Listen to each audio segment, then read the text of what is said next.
Alleluia, alleluia, alleluia, alleluia. Si Kristo'y muling nabuhay, resurrexit sicut dixit. Alleluia, alleluia, alleluia, alleluia. Si Kristo'y muling nabuhay, alleluia.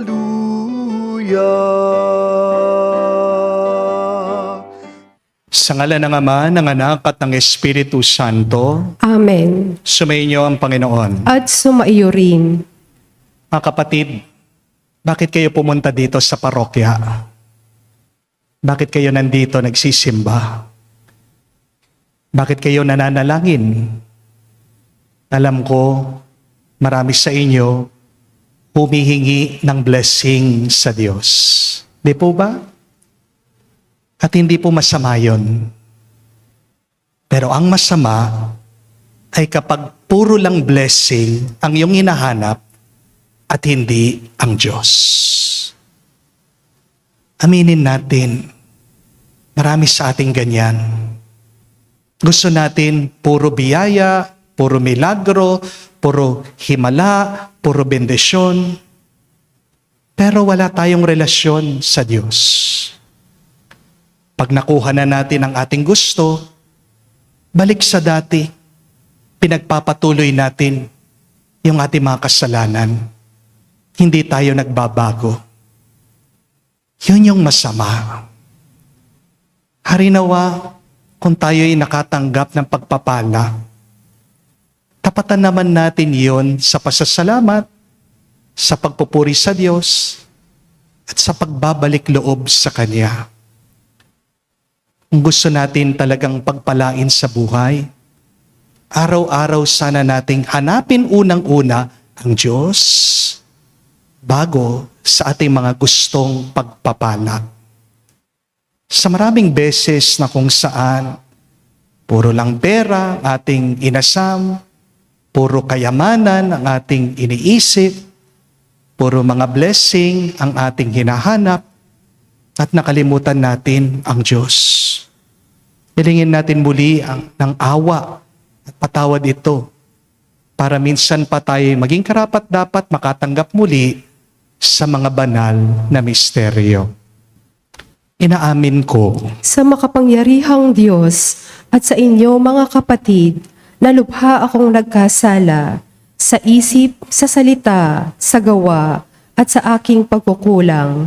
Kaya isinasamo ko sa mahal na Birheng Maria, sa lahat ng mga anghel at mga banal, at sa inyo mga kapatid, na ako'y ipanalangin sa Panginoong ating Diyos. kaawaan tayo na makapangyarihang Diyos, patawarin tayo sa ating mga kasalanan, at patnubayan tayo sa buhay na walang hanggan. Amen. Panginoon, kaawaan mo kami. Panginoon, kaawaan mo kami. Kristo, kaawaan mo kami. Kristo, kaawaan mo kami. Panginoon, kaawaan mo kami. Panginoon, kaawaan mo kami. Manalangin tayo.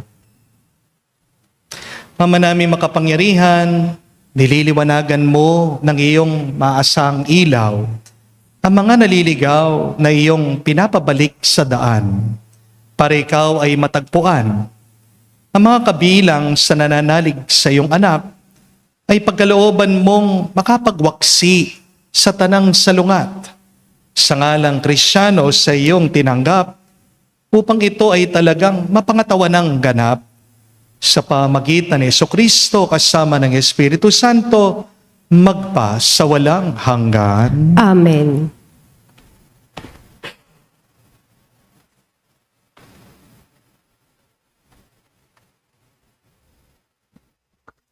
Pagbasa mula sa mga gawa ng mga apostol.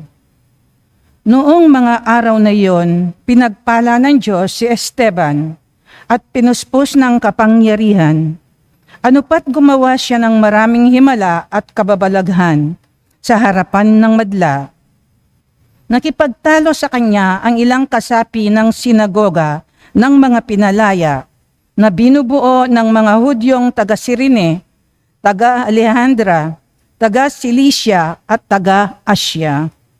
Ngunit wala siyang magawa sa karunungan ni Esteban na kaloob ng Espiritu, kaya't lihim nilang sinulsulan ang ilang lalaki na magsabi ng ganito, "Narinig naming nilalait niya si Moses at ang Diyos. Sa gayoy, naudyukan nilang magalit kay Esteban ang mga tao, ang matatanda ng bayan at ang mga eskriba. Siya'y sinunggaban nila at iniharap sa Sanhedrin. At nagharap sila ng mga bulaang saksi laban kay Esteban. Ang taong ito, wika nila, ay walang tigil ng pagsasalita laban sa banal na templo at sa kautusan ni Moses. Narinig naming sinabi niya na ang templo'y gigibain nitong Jesus na taga Nazaret at papalitan ang mga kaugalian na ipinamana sa atin ni Moises. Tinitigan si Esteban ng lahat ng nakaupo sa Sanhedrin at nakita nila ang kanyang mukhay parang mukhang anghel." Ang salita ng Diyos. Salamat sa Diyos. Mapalad ang sumusunod sa utos ng poong Diyos. Mapalad ang sumusunod sa utos ng poong Diyos. Kahit ako'y usigit labanan ng pamunuan, itong iyong abang lingkod sa utos mo'y mag-aaral. Ang buo mong kautusan sa akin ay umaaliw, siyang gurong nagpapayo sa lahat kong suliranin. Mapalad ang sumusunod sa utos ng poong Diyos. Pinatawad mo ang aking mga gawang kamalian, ituro mo sa lingkod mo ang tuntunin mo at aral. Ang lingkod ay turuang masunod ang kautusan sa utos mong pang-akit. Ako na may mag-aaral. Mapalad ang sumusunod sa utos ng poong Diyos. Sa landas na di matuwid, huwag mo akong babayaan. Pagkat ikaw ang mabuti, ituro ang iyong aral. Ang pasya ko sa sarili, ako'y maging masunurin. Sa batas mo, ang pansin ko ay doon ko ibabaling. Mapalad ang sumusunod sa utos ng poong Diyos.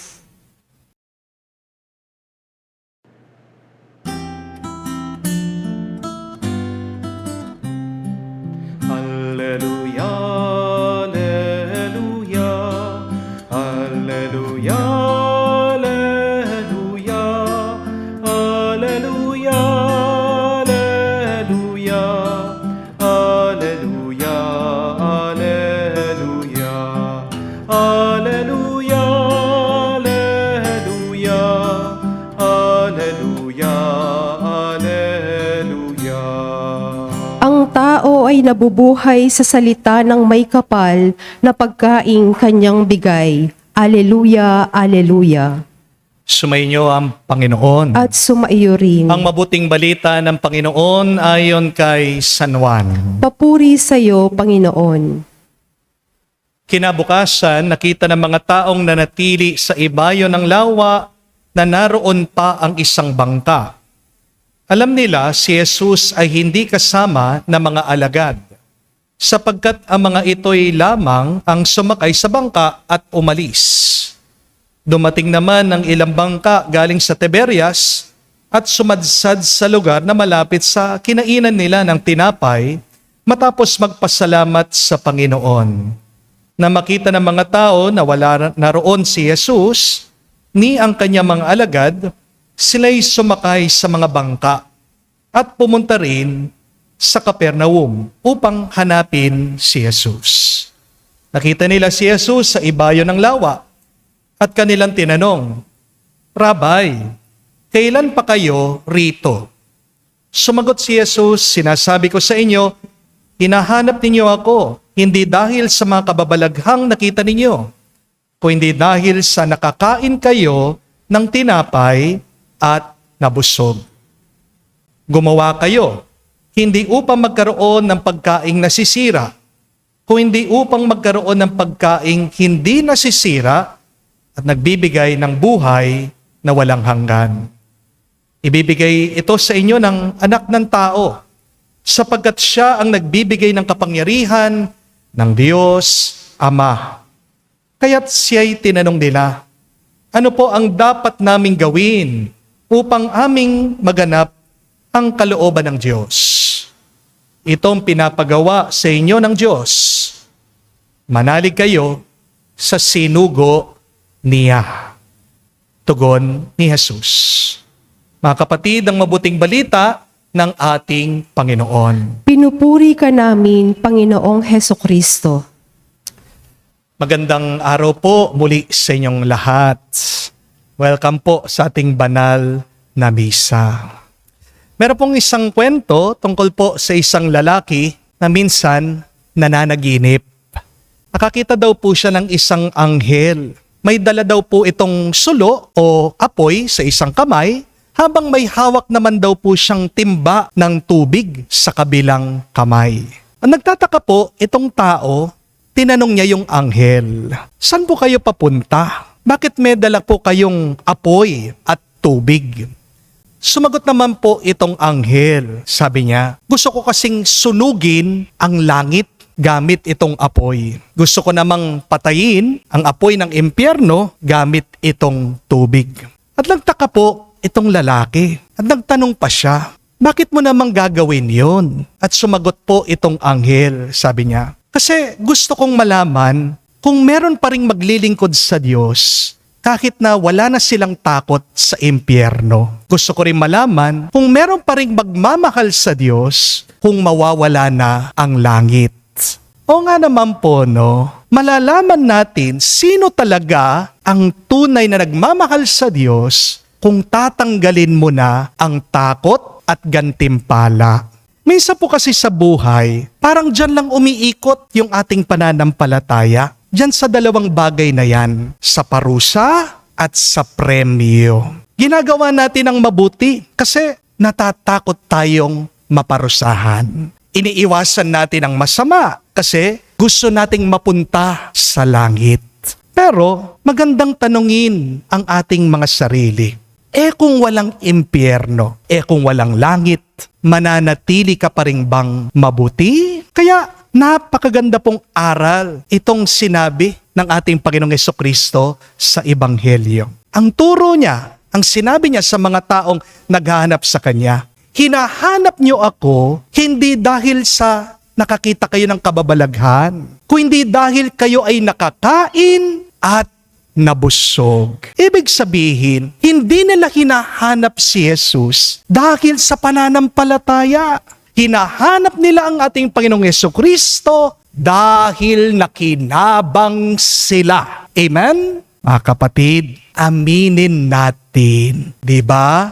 Madalas, ganito rin tayo. Nagsisimba tayo kasi may hinihingi tayo. Nagdarasal tayo kasi may problema tayo. Lumalapit tayo sa Diyos kasi may kailangan tayo. Pero kapag okay na ang lahat sa ating buhay, di ba? Nakakalimot na tayo sa Kanya. Aminin. Amen? Kitang-kita niyo po yan. Kapag board exam season na, napupuno ang ating mga simbahan. Ang dami pong mga estudyante, dala-dala pa ang kanilang mga lapis, ang kanilang mga folder, nagpapabendisyon. Pero ang tanong ko, pagkatapos ng exam, puno pa rin po ba ang mga simbahan? Hindi na po. Di po ba? Malapit na po ang barangay election. Makikita mo na naman yung mga dating hindi nagsisimba. Amen? Makikita mo sila nakaupo dun sa pinakaunahan ng mga luhuran. Nandyan yung mga kapitan, nandyan yung mga kagawad. Pagkatapos, magpapabless pa sa pari. Pero ang tanong ko, kapag ordinary days, kapag pangkaraniwan ng mga linggo o araw, nagsisimba po ba yung mga politiko sa inyo? Aminin. Siguro meron po mangilan-ngilan, pero hindi po lahat.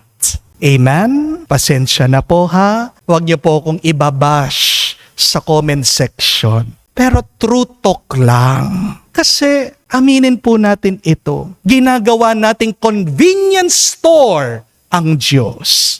Lalapit lang tayo sa Kanya kapag meron tayong kailangan. Amen? Pero ano ang gusto ng Diyos? Ano ang hiling ni Jesus sa atin? Hindi po relasyon na may kapalit, kundi relasyon na may pagmamahal. Amen? Hindi niya gusto na sumunod ka dahil natatakot ka lang. Gusto ni Jesus, sumunod ka dahil iniibig mo siya. Amen? Kasi ang tunay na pag-ibig at pagmamahal, hindi naman po nagtatanong yan na, ano yung mapapala ko? Ano yung makukuha ko kung hindi ko siya iiwan? Ang tunay na pagmamahal, ang talagang tinatanong, paano ako makakapagbigay? Think about that, my dear friends. You truly love when you think, what can I give? Instead of, what can I gain? Kapag iniisip mo ano yung makukuha ko, anong pakinabang ko, ano yung mapapala ko, kapatid, hindi ka nagmamahal. Amen? Kaya nga po mga kapatid, ang hamon sa atin, huwag lang tayong maging mabuti dahil may gantimpala. Huwag ka ding umiwas sa masama dahil may parusa. Kundi, nagmamahal tayo sa Diyos. Kaya naman ginagawa natin ang mabuti at iniiwasan natin ang masama. Kung tunay kang nagmamahal sa Diyos, gagawin mo ang mabuti kahit na walang kapalit. Amen? Dahil po sa dulo, ang tunay na pananampalataya, hindi nakabase sa takot. Yan ay nakaugat sa pag-ibig. Maganda pong pagmunihan ngayon. Kung aalisin ba ang impyerno at ang langit, mananatili ka pa rin ba sa Diyos? O baka titigil ka ng maniwala sa Kanya? Kung walang impyerno na kinakatakutan natin, kung walang langit na inaasam natin, pipiliin mo pa rin ba yung tama, yung mabuti, yung banal? Ang sagot mo sa tanong na ito ay magpapakita sa totoo mong ugali at totoo mong pagkatao. Amen? Talaga bang mahal mo ang Diyos? O baka ginagamit mo lang siya? Kung ang dahilan ng kabutihan mo ay dahil takot kang maparusahan, gusto mo ng gantimpala, kapatid, hindi pag-ibig ang umiiral sa'yo. Kung hindi, interest lang. Amen? Halimbawa po, kung ang isang anak sumusunod sa kanyang magulang dahil siya'y nakakatanggap ng allowance, hindi po yan pagmamahal, hindi po yan respeto, gamitan lang yan. Kung minamahal mo ang asawa mo dahil hindi siya nagbababae, hindi po tunay na pag-ibig yan. Kondisyon yan. Amen? Kasi kapag nagkamali yung asawa mo, mawawala na rin ang pagmamahal mo sa kanya. Hindi po ba? Kung nirerespeto mo ang isang tao dahil may pera siya, hindi talaga respeto yan. Pakinabang lang yan. Kung mabait ka sa isang tao, kasi mabait din siya sa iyo, hindi po yan kabutihan. Palitan lang yan. Kung nagpapatawad ka kasi nag-sorry siya, hindi po ganap na pag-ibig yan. Yan ay naghihintay lang ng kapalit. Kung nagsisimba ka dahil may problema ka lang, hindi po pananampalataya yan. Ang tawag dyan, emergency lang. Kung nagdarasal ka dahil may gusto kang makuha, hindi po yan pagmamahal. Transaksyon lang yan. Pero ang tunay na pagmamahal, tandaan niyo po, nagmamahal kahit na mahirap. Nananatili kahit na nasasaktan. Nagbibigay kahit na walang natatanggap. Kaya nga po, mga kapatid, kung mahal mo ang Diyos, dahil binibigyan ka lang niya, tanungin mo ang iyong sarili. Kapag wala ng biyaya, mananatili pa rin ba ako? Mga kapatid, ang tunay na pag-ibig, hindi yung kung may kapalit. Ang tunay na umiibig, nananatili kahit walang kapalit. Amen? Kaya ang tanong, mahal mo ba ang Diyos dahil may binibigay siya? O mahal na mahal mo ang Diyos dahil Diyos siyang mabuti, Diyos siyang banal? Ang sabi po ng mga santo, that the highest form of love is the love for God for Himself alone. Minamahal mo ang Diyos hindi dahil sa langit, hindi dahil merong impyerno, kung hindi dahil karapat dapat siyang mahalin. Aminin po natin, marami po sa atin, mabait lang kasi takot maparusahan. Nagsisimba lang dahil may hinihingi. Umiiwas sa kasalanan dahil takot sa epekto, sa consequences nito. Pero mga kapatid, ang tawag dyan ay the beginning stages of faith. Kapag ganyan ang iyong ginagawa, you still have an immature faith. Hindi naman po masama ito, pero hindi ito ang ating goal. We have to grow in our faith. Amen? And what is the mature faith? You have a mature faith when you try to know, to love, and to serve the Lord without counting the cost and without expecting anything in return. Kaya maganda pong pagmunihan ngayon. Kung wala akong pakinabang na mabuti sa aking buhay, mananatili pa rin ba akong mabuti? Kung walang papalakpak at pupuri sa akin, magmamahal pa rin ba ako?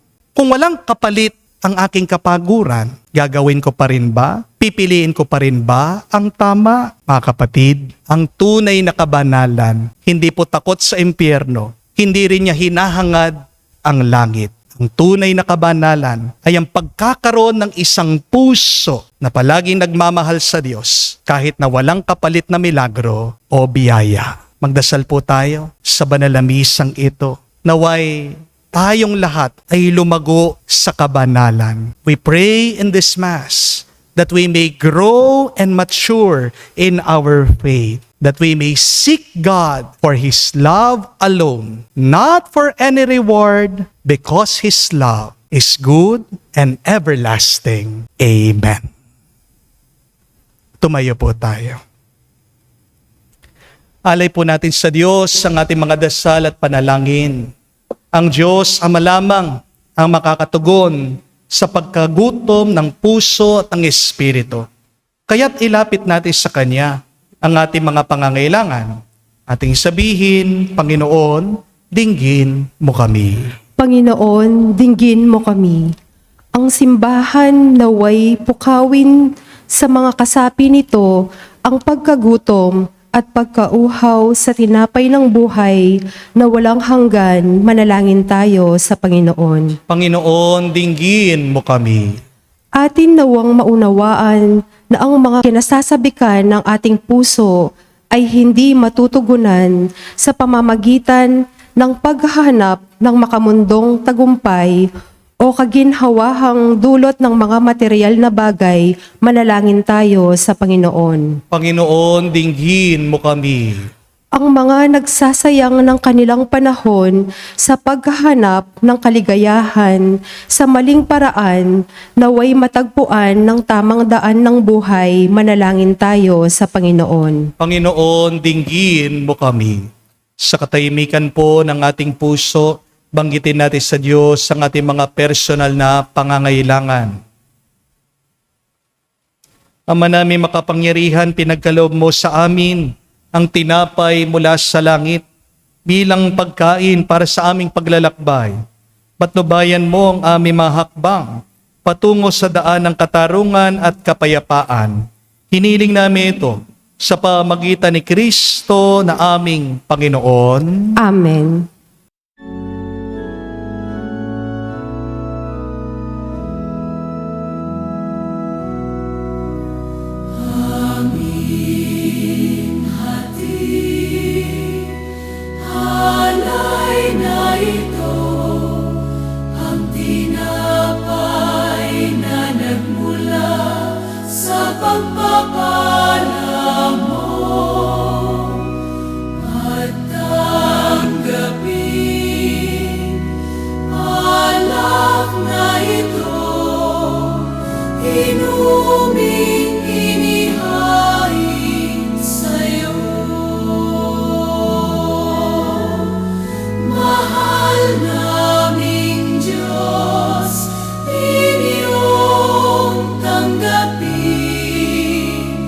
Ang munting alay mula sa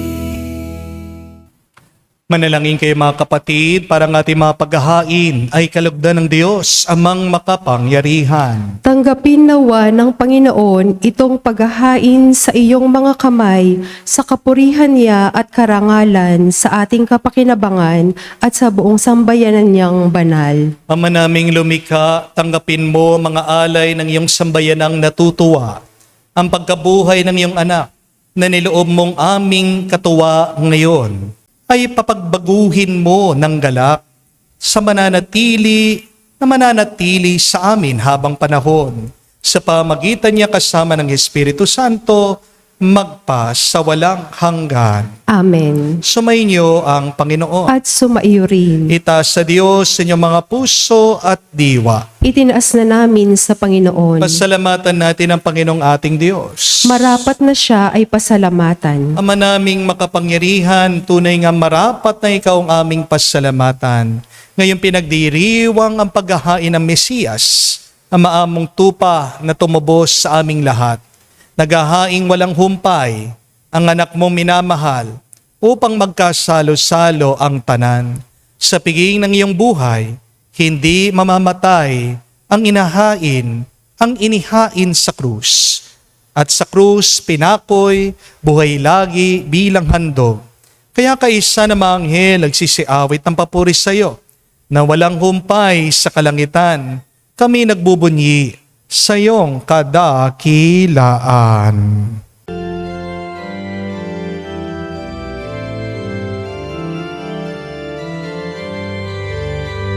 Santo, Santo, Santo, Panginoong Diyos ng mga hukbo, napupuno ang langit at lupa ng kadakilaan mo.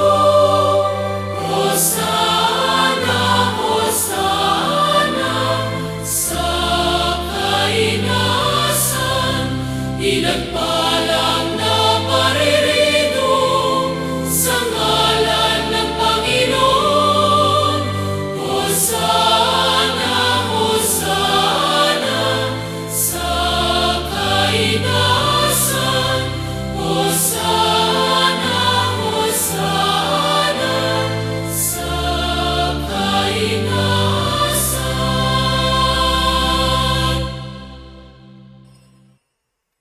Ama naming banal, ikaw ang bukal ng tanang kabanalan.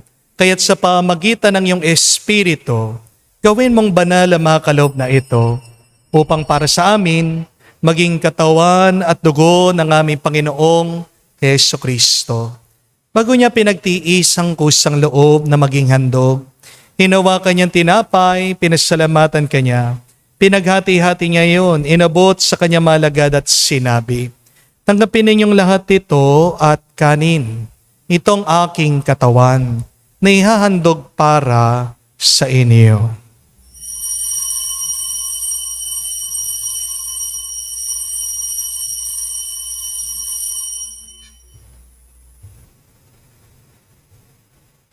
Gayon din naman na matapos ang hapunan, hinawakan niyang kalis. Muli kanyang pinasalamatan. Nabot niyang kalis sa kanyang malagad at sinabi, tanggapin ninyong lahat ito at inumin. Ito ang kalis ng aking dugo, ng bago at walang hanggang tipan. Ang aking dugo na ibubuhos para sa inyo at para sa lahat, sa ipagpapatawad ng mga kasalanan. Gawin ninyo ito sa pag-alaala sa akin.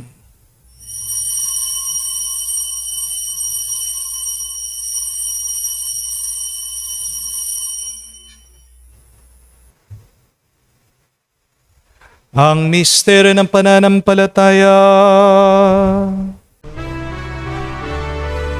Aming ipinahayag na namatay ang iyong anak, nabuhay bilang Mesiyas at magbabalik sa wakas para mahayag sa lahat. Ama, ginagawa namin ngayon ang pag-alaala sa pagkamatay at muling pagkabuhay ng iyong anak. Kaya tinialay namin sa iyo ang tinapay nagbibigay buhay at ang kalis na nagkakalob ng kaligtasan. Kami nagpapasalamat dahil kami yung minarapat na tumayo sa harap mo para maglingkod sa iyo. Sinasamo namin kami magsalo-salo sa katawan at tugon ni Kristo ay mabuklod sa pagkakaisa sa pamagitan ng Espiritu Santo. Ama, lingapin mong iyong simbahan, laganap sa buong daigdig, puspusin mo kami sa pag-ibig. Kaisa ni Leon ang aming Santo Papa, si Florentino aming Arsobispo at ng Tanang Kaparian. Alalahanin mo rin ang aming mga kapatid na nahimlay may pag-asang sila'y muling mabubuhay. Gayon din naman lahat ng mga pumanaw. Kawan mo sila't patuloyin sa iyong kaliwanagan. Kawan mo't pagindapatin kaming lahat, makasalo sa iyong buhay na walang wakas. Kaisa ng Mahal na Birhen Maria, Ina ng Diyos, kaisa ni San Jose, ang kanyang maluwalhating esposo, kaisa ng mga apostol at lahat ng mga banal na namuhay dito sa daigdig na kalugod-lugod sa iyo. May pagdiwang nawa namin ang pagpupuri sa ikararangal mo sa pamagitan ng iyong anak, aming Panginoong Hesukristo.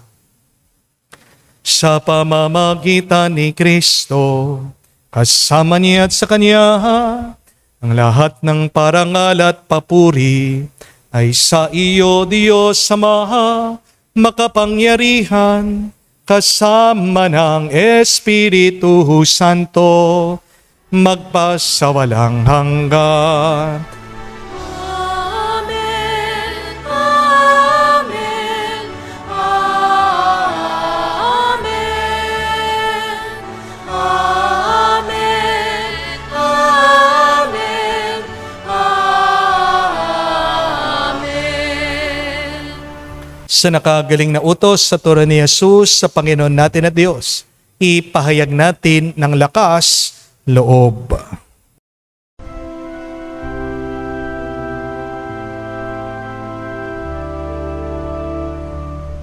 Ama namin, sumasalangit ka, sambahin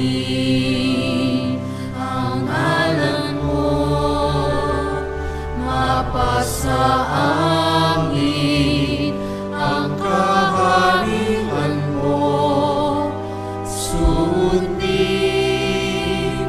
ang loob mo dito sa lupa, para nang sa langit.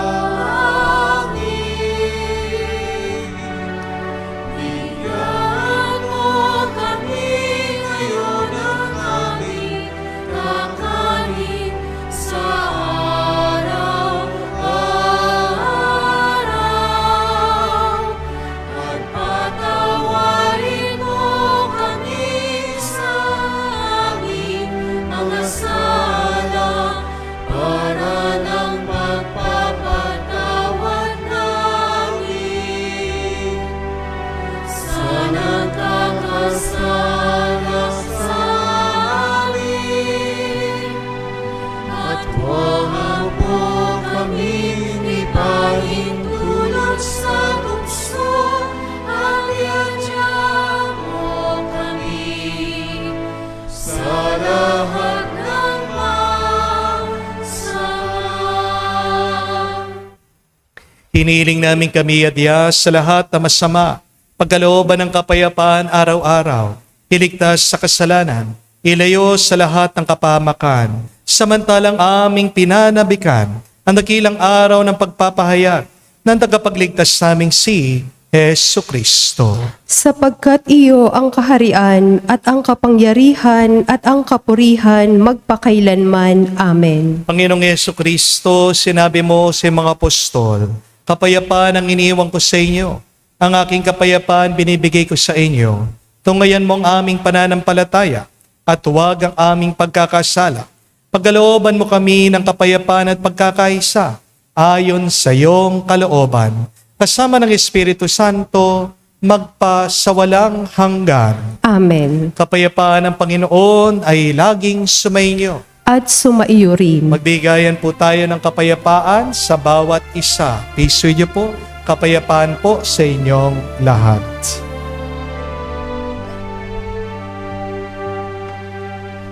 Kordero ng Diyos na nag-aalis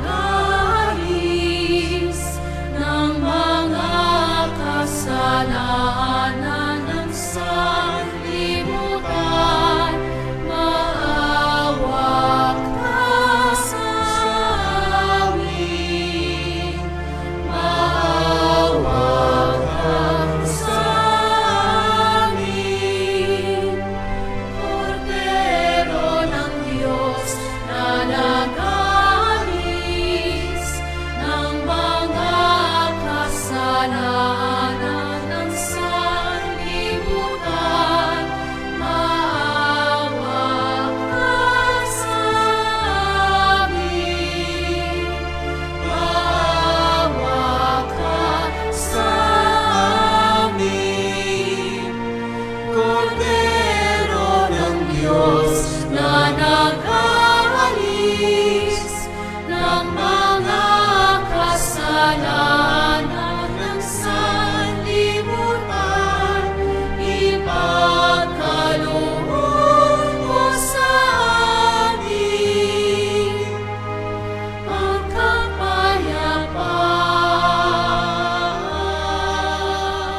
Mga kapatid, naririto ang ating Panginoong Jesucristo, ang Kordero ng Diyos. Siya nag-aalis sa mga kasalanan ng sanlibutan.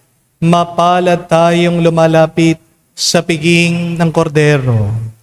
Panginoon, hindi ako karapat-dapat na magpatuloy sa iyo, ngunit sa isang salita mo lamang ay gagaling na ako.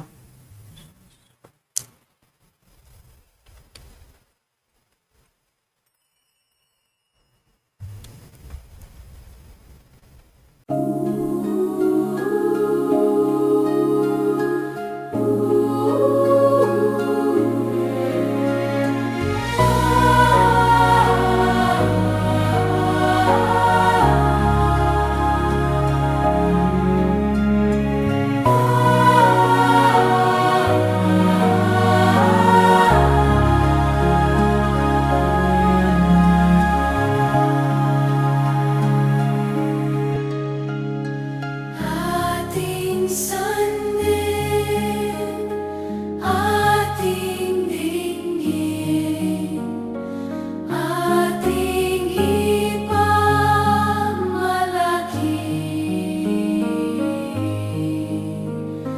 na si Jesus ay ating Diyos, ang tunay na kaligtasan. Magalang siya'y nabuhay, tinubos ang sanlibutan.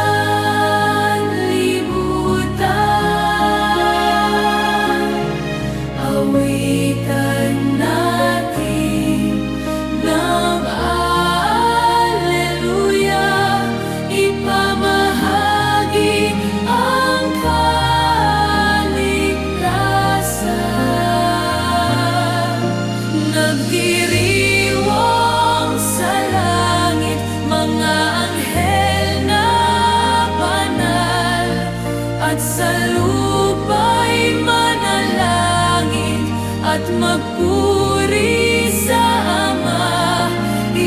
Ipangakong kaligtasan ay narito na, sapagkat buhay ni Jesus ay ating nadama.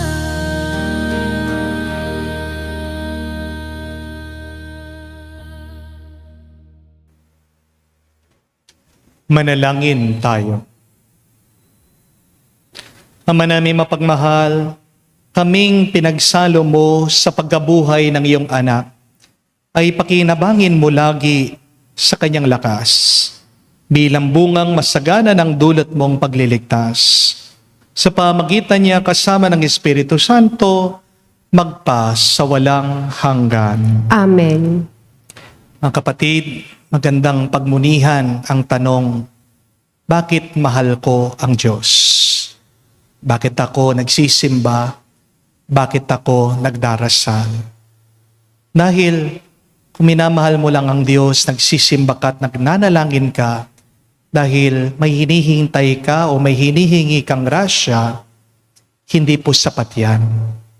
Hindi yan pananampalataya. Hindi yan kabanalan. Dahil ang totoong kabanalan ay mahal mo ang Diyos dahil siya ay Diyos na mapagmahal. Hindi po masama na humingi ng pagpapala. But you can be better.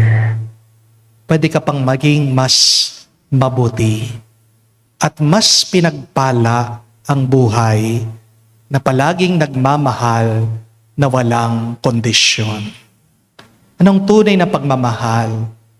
Ay yung nagmamahal ka. Meron ka mang makuha o wala. Yung umiibig ka. Period. Pero kung nagmamahal ka dahil mabait ang asawa mo, mabuti ang anak mo, ginagalang ka ng ibang tao, hindi po yan tunay na pagmamahal. Hindi yan tunay na kabaitan o kabutihan. Ang tawag dyan ay business. Negosyo. Tandaan niyo, nung ginawa tayo ng Diyos, hindi para makipagnegosyo sa atin. Di po ba? Ginawa tayo ng Diyos dahil mahal niya tayo. Kapag hindi ka nagmamahal, kumukontra ka, nilalabanan mo ang kalikasan mo. Pansinin niyo po, kapag hindi ka nagmamahal, doon ka nalulungkot, doon nagiging mabigat ang iyong buhay. Mga kapatid, magiging mas magaan ang buhay, mapupuno yan ng kapayapaan kung magiging totoo tayo, kung sino tayo.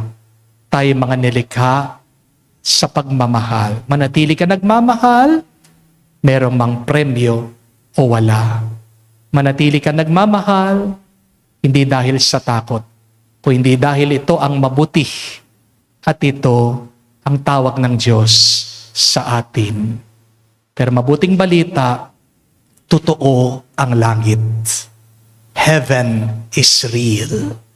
At ano ang langit? Hindi po ito gantimpala dun sa mga mabuting ginawa natin. Ang langit ay isang buhay na kasama ang Diyos palagi. Napansinin niyo, kapag nabubuhay kang malayo sa Diyos, ikaw ay nasa kadiliman. Ikaw ay naliligaw, ikaw ay nawawala, ikaw ay nagwawala. Di po ba? Let us try to spend more time to be close to God and you will experience heaven even here on earth. Sumainyo ang Panginoon. At sumaiyo rin. At kayo basbasan ng Diyos, makapangyarihan sa lahat, sa ngalan ng Ama, ng Anak, ng Espiritu Santo. Amen. Ang ating misa ay natapos na, humayo kayo sa kapayapaan ni Kristo. Salamat sa Diyos.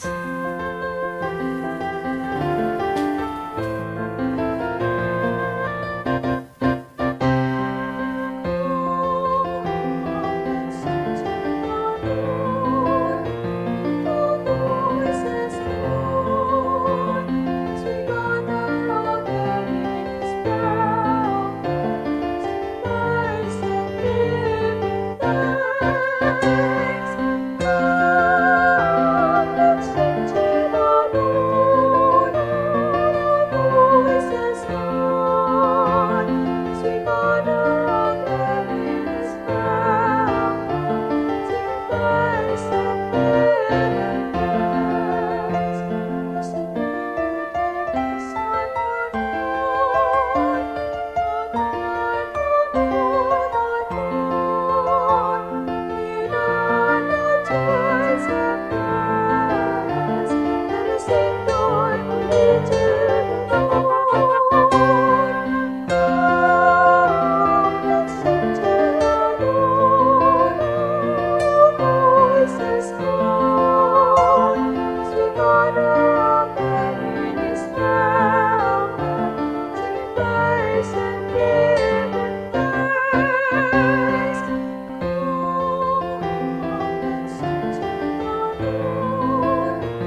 Lord.